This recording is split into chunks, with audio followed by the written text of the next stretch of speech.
Central ഗവൺമെൻറ്റിൻ്റെ കീഴിലൊക്കെ ജോലി ആഗ്രഹിക്കുന്നവർക്ക് പുതിയൊരു റിക്രൂട്ട്മെൻറ്റ് നോട്ടിഫിക്കേഷൻ കൂടി ഇപ്പോൾ ഓൺലൈനായിട്ട് ക്ഷണിച്ചിട്ടുണ്ട്. വനിതകൾക്കും പുരുഷന്മാർക്കും ഒരുപോലെ അപേക്ഷ സമർപ്പിക്കാൻ സാധിക്കുന്നതായിരിക്കും. അപ്പോൾ ഇതൊരു അപ്രൻറ്റീസ്ഷിപ്പ് ട്രെയിനിങ് തസ്തികകളാണെന്ന് പ്രത്യേകം ശ്രദ്ധിച്ചിരിക്കുക. ഏകദേശം 1 ഇയർ ഡ്യൂറേഷനിലേക്കാണ് ഈ ഒരു റിക്രൂട്ട്മെൻറ്റ് നടത്തുന്നത്. എങ്കിലും ഒരുപാട് പേര് ഇപ്പോൾ താൽക്കാലിക നിയമനങ്ങൾ തേടി പോകുന്നുണ്ട്. അവർ ആഗ്രഹിക്കുന്ന ജോലി ലഭിക്കുന്നത് വരെ താൽക്കാലിക നിയമനം ചെയ്യുന്നവരുണ്ട്.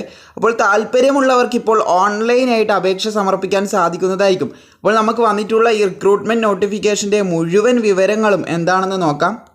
കേന്ദ്ര സർക്കാരിൻ്റെ സെൻട്രൽ ഗവൺമെൻറ്റിൻ്റെ ജോലിയൊക്കെ ആഗ്രഹിക്കുന്നവർക്ക് പുതിയൊരു റിക്രൂട്ട്മെൻറ്റ് നോട്ടിഫിക്കേഷൻ കൂടി ഇപ്പോൾ ഓൺലൈനായിട്ട് വിളിച്ചിട്ടുണ്ട്.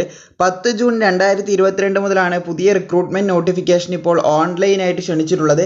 Last date to submit online application പറഞ്ഞിട്ടുള്ളത് 5 ജൂലൈ 2022 വരെ നിങ്ങൾക്ക് ഇതിന് ഓൺലൈനായിട്ട് അപേക്ഷിക്കാം എന്ന് പറഞ്ഞിട്ടുണ്ട്.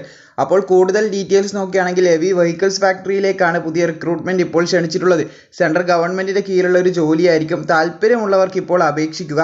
അപ്പോൾ നമുക്ക് വന്നിട്ടുള്ള ഈ റിക്രൂട്ട്മെൻറ്റ് നോട്ടിഫിക്കേഷൻ്റെ കൂടുതൽ വിവരങ്ങൾ എന്താണെന്ന് നോക്കാം.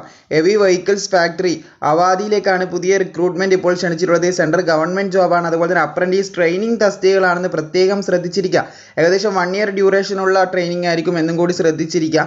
അതുപോലെ തന്നെ ഒരുപാടധികം പോസ്റ്റുകളിലേക്ക് 214ഓളം വേക്കൻസികളിലേക്കാണ് പുതിയ റിക്രൂട്ട്മെൻറ്റ് ക്ഷണിച്ചിട്ടുള്ളത്. 8000 9000 സാലറി ലഭിക്കാവുന്ന ഒരു പോസ്റ്റാണ്.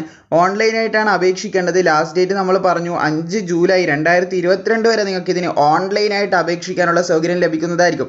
ഇനി ഇതിൻ്റെ കൂടുതൽ വിവരങ്ങൾ നോക്കുകയാണെങ്കിൽ മെയിനായിട്ട് 2 പോസ്റ്റുകളിലേക്കാണ് ഇപ്പോൾ നിയമനം നടത്തുന്നത്. ഗ്രാജുവേറ്റ് അപ്രൻറ്റീസും അതുപോലെ തന്നെ ടെക്നീഷ്യൻ ഡിപ്ലോമ അപ്രൻറ്റീസും. അതിൽ ഗ്രാജുവേഷൻ അപ്രൻറ്റീസിന് ഏകദേശം 104 വേക്കൻസിയും അതുപോലെ തന്നെ ഡിപ്ലോമ ടെക്നീഷ്യൻ അപ്രൻറ്റീസിന് ഏകദേശം 110 വേക്കൻസിയുമാണ് ഇപ്പോൾ വന്നിട്ടുള്ളത്.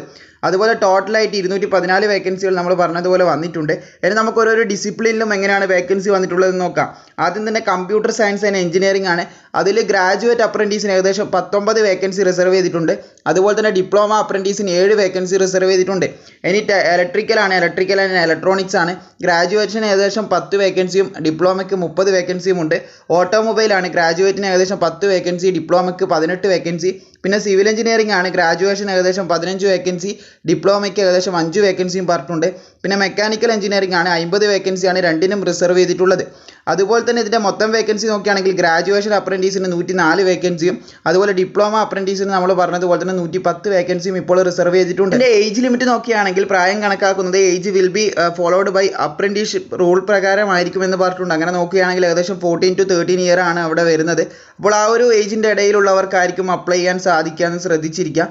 അതുപോലെ ബാക്കിയുള്ള ഡീറ്റെയിൽസ് നോക്കുകയാണെങ്കിൽ ഗ്രാജുവേഷൻ അപ്രൻറ്റീസിന് അപേക്ഷിക്കാനുള്ള ക്വാളിഫിക്കേഷൻ നോക്കുകയാണെങ്കിൽ ഡിഗ്രി ഓർ ടെക്നോളജി ഉള്ള ഉദ്യോഗാർത്ഥികൾക്ക് അപേക്ഷിക്കാം എന്ന് പറഞ്ഞിട്ടുണ്ട്. By a state university in relevant ഡിസിപ്ലിനും കൂടി ആയിരിക്കണമെന്ന് ശ്രദ്ധിച്ചിരിക്കുക. നമ്മൾ പറഞ്ഞിട്ടുള്ള ഡിസിപ്ലിനിലുള്ള എഞ്ചിനീയറിംഗ്, ഡിഗ്രി ഓർ ടെക്നോളജി ഉള്ള ഉദ്യോഗാർത്ഥികൾക്ക് അപേക്ഷിക്കാമെന്നാണ് പറഞ്ഞിട്ടുള്ളത്.